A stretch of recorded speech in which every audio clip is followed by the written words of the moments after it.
Hello and welcome to Bowtie Proclamation. I'm your host Jack, and in this video I'll be addressing some of the arguments raised by Richard Dawkins on eye evolution. In doing so, I'll show you that the eyes didn't evolve like he argues for, but was instead designed. With that said, I'll grab a bow tie and we can get started. How does that fit? Quite nicely. So Richard Dawkins begins the video by laying down the argument that he'll use to show that the eye evolved. This argument has three premises and a conclusion. Premise 1. Design things will be perfect. Premise 2. Evolved things will be imperfect. Premise 3. Living things are imperfect. And the conclusion, therefore, living things were evolved and not designed. There are two issues with this argument. With premise 1, design things must be perfect.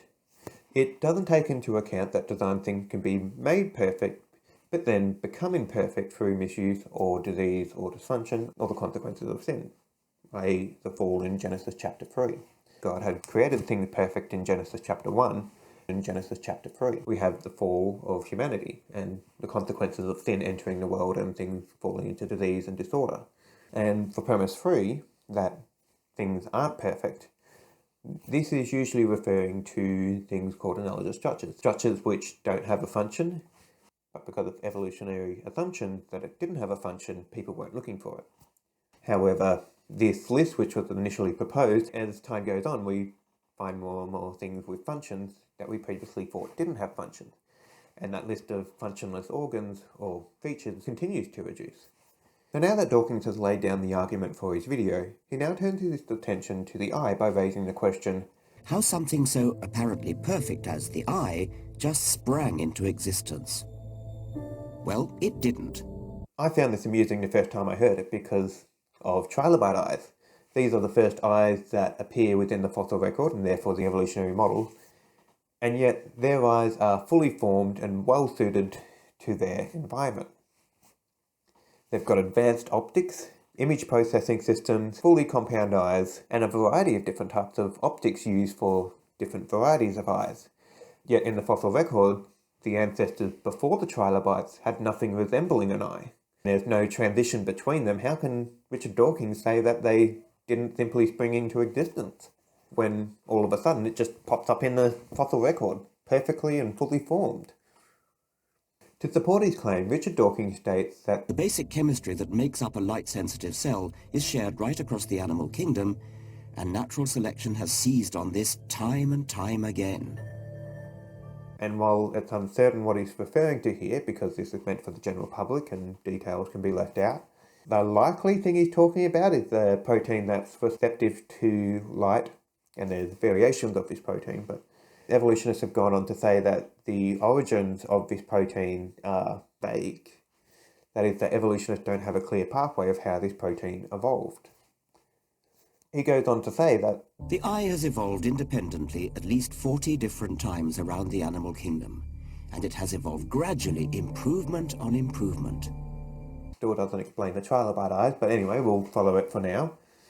According to the mainstream evolutionary model, eyes have evolved somewhere between 40 to 65 different times.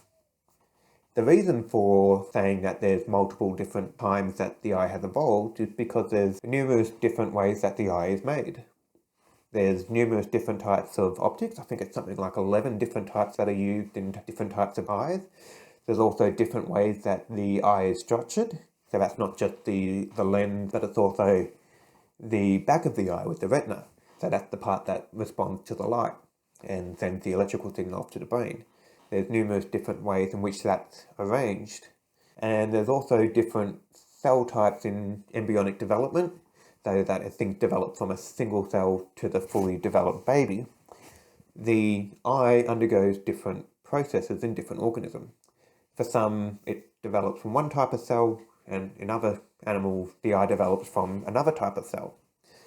And so the combination of all these different varieties of eye types and image processing is the reason why eyes have assumed to have been evolved 40 to 65 different times. However, that's not actually supported in the evolutionary record by transitionary forms, like you'd see in the Ascent of Man image, but rather because there's such a variety of eye types today, it makes more sense to the evolutionists that it would have evolved multiple different times than to say that it evolved once and then underwent various modifications to make the different types of eye forms.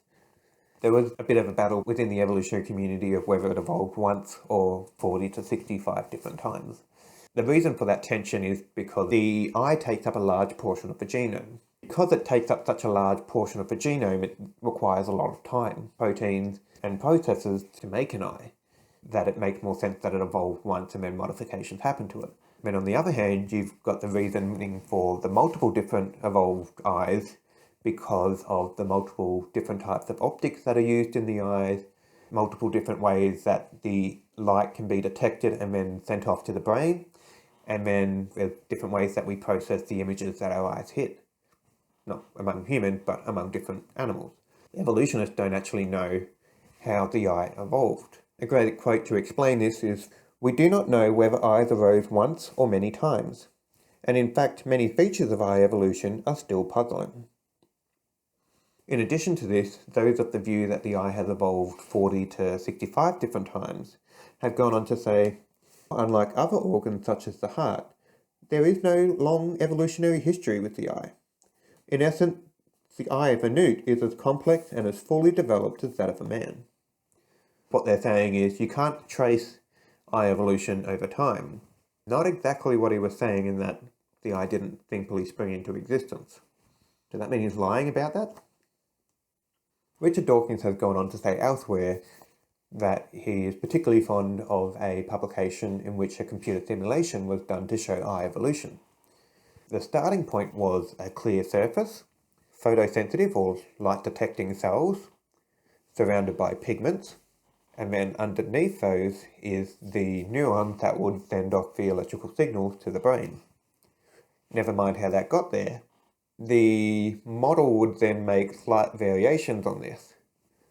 The variations of this initial model were then selected based off very specific criteria to then form a next generation. Then of the next generation, multiple slight variations would be made, and this happens multiple generations. And in doing so, they come to what they call a primitive eye. However, the selection process is more like breeding, where a human intelligently selects the individuals that are present for the desired outcome, rather than natural selection, which is selecting based off ability to produce the most children, or any children in extreme cases. Because of this, natural selection requires pretty strong influences, whether it be a strong negative influence or a strong positive influence. This is known as Kimura's box, in which only slight variations wouldn't actually be selected against because it doesn't affect the organism in a major way. Never mind how that initial eye came into being, or how it then goes on to develop numerous other things like image processing. There's a lot that goes on with image processing. No wonder it gets its own section of the brain. To support his claim that the eye has evolved, Richard Dawkins takes the assumption that going from a simple light-sensitive cell to a complex camera eye is a simple process. He supports this by saying it's happened multiple times. It's not a clear path. There's still evolutionists that hold to the idea that the eye only evolved once. He complements this by saying that Science has uncovered species at every stage in the evolution of the eye. It is a cumulative process, and each step of the way is more useful than the one before. I mean, that's the case with the computer model that he had, but not what we see in the fossil record. For example, spiders, which appear hundreds of millions of years ago in the fossil record, show up the same today. The eyes of both are just as complex and well-formed. Likewise with dragonflies. Again, hundreds of millions of years ago, modern descendants. Their eyes are the same. There is no cumulative getting better process for it. It's stagnated. Here Dawkins saying it's a cumulative process because it needs to be. Eye evolution works if it can happen by small accumulative steps. If it's not, then it didn't evolve. But that's not what we see in the fossil record. For example, like the trilobites, like I said earlier, they appear suddenly in the fossil record with fully formed eyes that are well suited to their environment, but their ancestors didn't have anything remotely resembling an eye. That popped into existence with no accumulative process. And dragonflies, spiders and bees and wasps, their ancestors in the fossil record look very much the same as what they have today. There's no accumulative building on what previous ancestors had. The best thing he could probably do to say that the eye had evolved is by comparing modern examples of living things and going, oh, that eye's simple, that eye's advanced, therefore that one stagnated in a simple thing and that one kept advancing into a more advanced eye. However, to do so isn't exactly the evolutionary process, that's just what their modern descendants have. For example, the most simple and the most complex eye are both in the same phylum, mollusks, with the most simple type of camera eye being the nautilus, which has a groove with a little bead of a lens in it, and then detects light in the area, and then it's got pigments around the rest of it so that the light doesn't contaminate from the other way. This is considered one of the most simple eyes, but then the most complex eye is found in the octopus or the squid, which has an eye similar to ours, but with several notable differences. And it's not to say that the nautilus evolved into the octopus. They're different branches on the evolutionary tree, hence why eye evolution is murky and uncertain. So now that Richard Dawkins has laid down inferences that the eye has evolved, which we saw didn't actually support the evolutionary model, he now goes on to an interview with the person that says, it's a perfect example of why the body is not designed. To show this, he subjects Richard Dawkins to an experiment to show that he has a blind spot. To show the blind spot, he has to cover one eye and then use a tiny pin held at a reasonable distance. And we take the pin, because the blind spot only takes up 0.25% of human vision. And then he has to move the pin out of his field of focus. and you have to keep looking right at the bridge of my nose, so keep your eye fixed. And now we're going to move it just out a little bit, about 15 degrees, and right about there. Yeah, it's gone. It's gone. Yeah. You can't see it? No. Now can you see it? Yes. Now can you see it? Yes. Now can you see it? No. There's a blind spot. Because it requires such extreme circumstances to become apparent, people with only one eye are still allowed to drive. The biggest concern for people who only have one eye is depth, as having two eyes allows us to perceive how far away something is quite easily, but having one eye, that becomes harder to do. The blind spot isn't a problem. Humans are designed with two eyes, and that blind spot is quite tiny, making up only 0.25% of your field of vision. Although humans can lose an eye and therefore become susceptible to the blind spot, people with only one eye can still drive and perform things normally. Now, Richard Dawkins has gone on to say elsewhere that another reason to show that the eye isn't evolved is that at the back of our eyes we have the retina, the part of the eye that detects the light. However, there's things in front of and behind the retina. Behind the retina you have the blood vessels and pigments, which provide a nice blocking of light out the back, so that you're only detecting light that comes in through your eye. The blood vessels help supply the light-detecting cells with the nutrients they need to keep doing what they're doing. In addition to this, it's also removing heat that builds up, removing waste products. However, in doing this, we need to have the neurons in front of the light-sensitive cells.